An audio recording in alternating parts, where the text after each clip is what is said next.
Welcome to the Resilience Series. I'm Stephanie Weaver, the author of the Migraine Relief Plan and the upcoming Migraine Relief Plan cookbook. And for that project, I'm conducting a series of interviews on the topic of resilience. My guest today is Dr. Dawn Buse. Dr. Buse is a psychologist, a clinical professor in the Department of Neurology of Albert Einstein College of Medicine at Yeshiva University, and a fellow of the American Headache Society. She conducts research on pain, migraine, and stress. Welcome, Dr. Buse. Hello, thank you, Stephanie. It's so great to have you here. So tell us briefly about your background as a migraine doctor and whether or not you experience migraine attacks. Well, as you said, I'm a psychologist and I've spent about 20 years working with people with migraine, other severe chronic headache disorders or diseases, as well as other chronic pain and painful conditions. So as well as the patient side, I'm also lucky to have a research side. So I like to think that I get to talk one-on-one with people in the privacy of my office. And then I also get to hear from hundreds of thousands of people at the same time. And I've been really fortunate to work on some large epidemiologic studies of migraine in the US and internationally, which give us a lot of insight into living with migraine, its impact, its cost. And by cost, I mean financially, as well as lost opportunities, careers changed and ended, family and personal relationships changed, and any other kind of cost or associated loss that you could imagine. We've studied in a series of about 6 pretty large epidemiologic migraine studies. So I'm very lucky to have had both aspects to my career, both the one-on-one time with people, which I just really cherish, as well as the research to really fully understand the impact of this potentially debilitating disease. And do you yourself get migraine attacks? Yes, I have had migraine. My migraine attacks are very infrequent, a couple times a year. So I haven't experienced what a lot of people living with higher frequency episodic and chronic migraine experience, but I have had the feelings as far as not only the pain, but I personally experience a lot of the photophobia, the nausea, and neck pain seems to be the prodromal symptom that for me means a migraine attack is coming. Thanks for that. So your research has focused on the relationship between stress and migraine. Can you tell us about that and how does psychology fit into the picture? Stress and migraine are BFFs, and they interrelate in a half a dozen ways. So stress does not cause migraine, as you and I both know, and it's so important that our listeners know that we're not saying that anything you are doing, have done, have thought, have eaten, have slept or not slept causes migraine. So migraine is a heritable genetic predisposition, a neurologic disorder of having a hyperreactive nervous system that reacts to changes in the external environment, the internal environment. By internal environment, I could mean hormones, I could mean diet and nutrition, I can mean sleep, I can mean the experience of stress. By the external environment, I can mean weather changes, seasonal changes, stressors like finals week or job losses or divorce, long-term, short-term. So migraine is a genetic predisposition inherited disease. But these migraine attacks that come, more frequent, less frequent, depending on your personal experience, we like to try and figure out, is there anything that we can do to predict them? Is there anything we can do to preempt them, to avoid them altogether, or to shorten their duration and reduce their intensity? Because if there's anything we can do that really is empowering for people, it's very helpful for people. So there's been a lot of work on prediction, including some very clever work more recently using smartphone diaries, using smart watches and actigraphy, which can do things like track your movement, track your sleep, using data from weather sources so that we can find out, did weather patterns and changes in a geographic area affect an attack? So there's been a lot of good work on what predicts a migraine attack, because that might be a place that we can hope to intervene. We also do a lot of work trying to figure out if people have a hyperreactive nervous system when they live with migraine. What can we do to calm and quiet that nervous system? And by doing that, can we potentially avoid attacks, reduce the number of migraine or headache days that someone lives with, and or reduce the frequency or intensity of an attack? So it's kind of a two-pronged approach. One is the larger, longer term approach. Can we really strengthen, add resilience to the nervous system? The other is the attack by attack approach. Can we predict that one's coming? And if so, what can we do about it? So stress plays a role in all of these dimensions. So you don't cause migraine by having stress. It's a genetic predisposition. However, it does seem to be, for some people, a pretty reliable trigger of attacks. For some people, it's the heightened stress that might predict an attack. For some people, it's the period of stress when it finally relaxes. So that would be, finals week is over, you're on to spring break, and now the migraine hits. It could be a weekend, it could be a holiday, it could be after a stressful period at work. We call that a letdown headache. What might be going on there might be that during this period of stress, you were in the fight or flight or freeze response. Your sympathetic nervous system was activated under these stressors, which increases a lot of our survival responses, including adrenaline and cortisol and glucose. So if we needed to physically survive a dangerous situation, we could. But if you're in a cognitively, emotional, psychological stressor, you don't need that physical survival. You really need now this mental resilience. So you have this activated state, and then boom, it drops down, and then you might get the migraine. So stress might be a predictor when it's high. It might be a predictor when it drops down. But it's looking like, from the more recent research, that it's changes in the stress level that might predict attacks for some people. When we look at the data on triggers, there seem to be a small number which seem to be more reliable for people. But if we were to think about one variable across all of them, it seems to be change. So if you have the migraine nervous system and brain, this is a system that does really well with consistency. Calm, regular, consistent. Everything regular, including sleep, including exercise, including regularly spaced meals, including managing the stress, everything on a regular routine to keep this nervous system humming along and happy and calm. So it seems to be change. And the researchers who did this, some very smart researchers, Dana Turner, Timothy Houle at Massachusetts General Hospital and Harvard, they called it surprisal. And they said it was the surprisal factor in some of these trigger variables that predicted the next attack.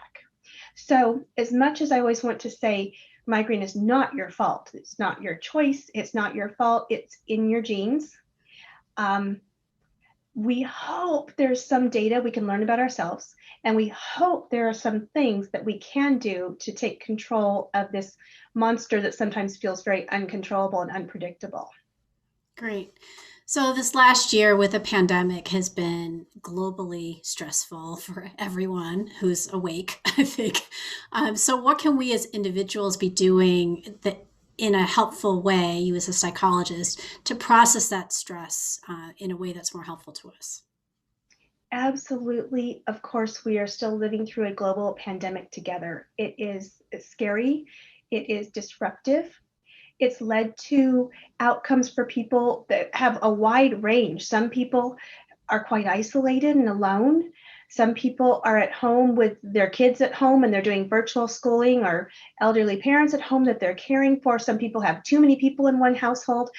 I mean, the range of responses of what you might be dealing with are quite varied, but the emotions that people are feeling seem to be pretty consistent. We've been in a long-term stressor. It's really hard on our systems to be activated and have this much stress for this long. We have a lot of people experiencing a lot of anxiety, rightfully so. This is a real threat. We know that there's been a major loss of life, that this virus does kill people. And if it doesn't kill people, it can also be very severe and have long-term consequences. So we're not overreacting. This is something very real and threatening. And so our brilliant, innate survival system goes off, and it's put us in this fight or flight response for going on 10 months now, depending on where you live in the world. It's a long time to be activated like that. So all of the things that we know help living with migraine also help improve your immune system, and they also help in surviving stressful experiences. And those are going to be the things we like to call them seeds. And I think you interviewed Dr. Jennifer Roveley, who probably spoke wonderfully and eloquently about the seeds. These are things that make our nervous system happy, they make our body happy. And we hope what they're going to do is raise a threshold for an attack so that we're less likely to have a migraine attack. So that's going to be everything in consistency, like sleep, not only getting enough sleep, but actually going to sleep at the same time and waking up about the same time every day of the week, if possible. You can have a little variation, but keeping that consistent sleep pattern, the regular eating patterns, keeping a nice steady blood sugar, eating at regular times throughout the day, staying hydrated, the stress management. Now, we can't control everything that's going on in the world and everything that happens to us. And people are having, as you said, Stephanie, a huge wide range of stressors, whether you've been directly impacted by the virus or whether indirectly it's impacted you, perhaps financially, occupationally, relationships, such a wide range of how it might have impacted you. And for people living with migraine, you might have also had impact on your care. Earlier on in the pandemic, when a lot of hospitals and providers had to close, people had a hard time getting some of their routine migraine care. If they got, for example, on a botulinum toxin injections every 12 weeks, that's Botox for chronic migraine, or trigger points, nerve blocks, anything that needed to be done in person that couldn't be done via telehealth was suspended depending on where you lived in the country and who your provider was. So that caused a lot of stress for people, not knowing when they were going to get their routine care if they were getting those types of medical treatments. So we can't control what happens to us, but we do try and control and moderate our response to it. So with stress management, we want to think about various, might be psychological techniques to controlling stress, changing our perspectives. I think this is certainly a time of lowering our expectations, being easier on ourselves and easier on others. And it's a time when a lot of people have had a lot of extra work and responsibilities, and our schedules and our opportunities really changed. So we might be working with fewer resources while we're trying to get even more done. So kind of taking it easy and being graceful and gentle with ourselves is more important than ever right now. So thinking of ways to manage stress. It might be something like regular meditation. It might be playing with your dog. It might be movement. And movement can be anything from aerobic exercise and training to a triathlon, or it may be gentle gardening, yoga, swimming, walking your dog. But movement and exercise is one of the other key seeds that keeps our nervous system happy and healthy and resilient. So in addition, one more thing is social support. We humans are very social. When we go back millennia, we really relied on each other for survival and safety, as well as food and gathering what we needed. So here we are in a pandemic when our best survival advice has been to not physically be with other people. So this has really been a dichotomy of our basic human survival needs. Our human survival is that we are safe with people. We have a tribe. We have hormones that go off in our brain back here in our limbic system when we hug someone. Oxytocin and serotonin and all these feel good, feeling well hormones. And our good advice from our scientists and doctors has been to keep distance from people, to not spread the virus. So there's a lot of loneliness right now, and trying to figure out how to stay connected, be it via technology or some other kind of distance measure. But a lot of people are feeling somewhat disconnected. So our best advice for resilience is also all the advice for keeping a strong immune system, and it's the same advice for living well with migraine. So it all kind of converges. That's Not always great. the easiest thing to do, but really valuable. Yeah, thank you. So how does migraine disease impact families? Migraine can have broad and wide range of impact, not only on the person living with migraine, but everyone in their world. And I'm sure anyone listening knows exactly what I'm talking about. So I don't need to explain this to you. You could explain it to me. Um, but of course, if mom or dad have migraine, that of course affects their parenting. It affects what they can and can't do for their kids. It affects the environment they have at home. It affects emotional interactions.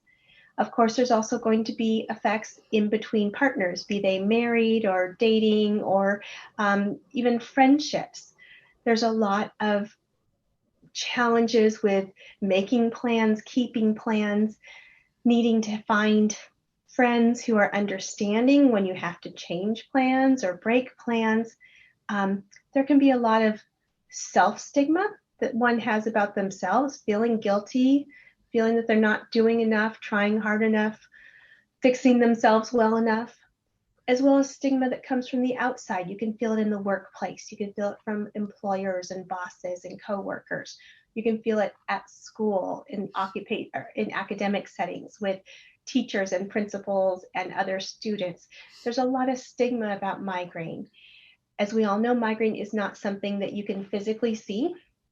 So a lot of times someone says, you look well, you look great, you're fine. And it's a little bit hard for people who don't experience migraine or have someone close to them who experiences migraine to understand the severe disability, pain, and duration of impact that can be associated. But the best strategies for maintaining and keeping relationships despite migraine is to really be open and honest about what your experience is like. Ask others for help and accept help when they offer it. I find a lot of people with migraine are so strong and they don't want to accept help from others, but actually, you can make the other person feel better by accepting their help when they want to help. And that can even be as much as young children. They may see mom or dad in pain and feel afraid, feel helpless, and you can even give little ones ideas about ways they can help. So, when mommy doesn't feel well, you can bring me your favorite teddy bear, read me a story quietly, and then I'll need to sleep. Do something that makes all the people in your world and your life feel empowered to help you. And a lot of times that can really be engaging. A couple other strategies are have a plan B in advance. So know what you need to do to take care of your work, of your children, of your family needs as a backup and have those teammates on board. Have all your backup plans ready so that when a migraine attack strikes, that you're all not out in the cold. You already have a backup person that you could call, your kids could call for a ride, or you already have your emergency bag packed with all of your comfort items. So plan ahead. And finally, be open and ask for what you need. And that may be places like even the workplace. So in the workplace, there are different opinions on this, and you might have a different sense of the culture of your workplace. But in many workplaces, talking to not only a boss, but also the HR department, if you have one, about this as a medical condition gives you some protections. So there is the Americans with Disabilities Act, which actually protects and allows for accommodations for people living with medical illnesses, such as migraine. So check in with your HR department, see what documentation they might need from you, see what kinds of accommodations they can make. Now, this goes for school as well. So universities, all the way down to high schools, junior high, elementary schools, will also have different systems in place, but they are also required and also ethically really obligated to make reasonable accommodations. So find out if your child is in school or if you are yourself the person in school. Check in with what the right office would be, the right department, the right person. Get them the information that they need about your condition, your treatment, what you do during an attack, and talk with them about what accommodations can be made. I find that often people don't realize how many accommodations can be made to try to help them manage through an attack and also to not only keep their job or stay in school, but really to succeed. So just go ahead and ask, do the research, and then once people offer help, graciously accept that help because you deserve it. And hopefully all of that can help smooth over a bit these challenges that migraine places on relationships. That's great. Thank you. How do you personally define resilience? Well, resilience is the act of bouncing back. So it's not that you just fly through life with no problems. It's that you get knocked down and you get back up again. People living with migraine get knocked down a lot and they get back up again a lot. So it really has to do with how well do you kind of pull yourself together and get back through these challenges that life keeps facing. And they may be big challenges, and unfortunately, some of us go through from time to time, or they may just be the little daily hassles that can be really hard. So, the idea again is to try to do all these healthy habits as well as use the social support network who you trust, be they virtual, be they in your family, be they your friend group. And if you don't have them yet, find them. Find a tribe of people who become the people you trust. And through the healthy habits, plus the social support, and giving yourself a little bit of grace and being gentle on yourself, you can keep getting back up. Now, that may look different from time to time. And migraine takes different courses throughout your life. You may be in a period where you are having more frequent, more disabling, less responsive to treatment migraine attacks. And then you may go through other phases where either treatment or actions that you're doing, or a combination of both, or just good luck, have reduced your frequency or severity. So, also, you really need to acknowledge where you are right now in your life and make those accommodations, make your goals, make your plans, knowing that there's some very real variables and limitations that might make it harder. And so just give yourself that extra grace that you deserve to kind of keep getting back up at your own pace, following your own plan and with your own goals. Great. Thank you. So, my last question is what are your personal self care resilience strategies? Well, I like the same ones that I advise people to do. I think that getting some movement and some exercise has been really important during the pandemic. And for me, it had been at a gym. So when my gym closed, I had to figure out my plan B. And I've gone through a couple plan Bs since the pandemic started. I try to ride, but I'm in a very hilly area. I tried to ride my bike. I'm in a hilly area, gotten some at home exercise equipment, been outside because I live in a place that's pretty warm and sunny year round. So getting out more. So I actually really had to really change the routine that I'd done for most of my life and figure out other ways to get moving. So that's really good. Trying to get the sleep is really good for me as well. I'm always enticed in the evening to watch a movie, watch one more TV show, be on my iPad or get a little bit more work done. So I have to remind myself the value of sleep and go ahead and quiet down, shut things down and get that sleep. And then the social support has been really different this year. I'm used to seeing people in person, be it at work, be it out and about in kind of social networks. And it has been just such a quieter year. And in some ways, the quiet and slowing down, I feel, has given me and all of us a little bit more space to enjoy and be a little bit more present and mindful. So I'm sure life will pick back up again in the future when thankfully we're all together past this pandemic. But for now, I'm trying to not be too sad about what we're all missing out on, but kind of enjoy the quieter, mindful moments. Great. Thank you. Dr. Buse, thank you again for being here today and sharing your knowledge with us. Please follow her on Twitter at Dawn Buse to learn more about her work. And you can visit her website, dawnbuse.com, right? That's right. Yeah, she has an amazing set of free meditations that you can listen to. So she has a very calming voice, And there's all different kinds of meditations that can be super helpful to do that nervous system calming down that she was talking about earlier. And you can also, if you want to learn more about seeds, you can watch the episode with Dr. Jennifer Robley.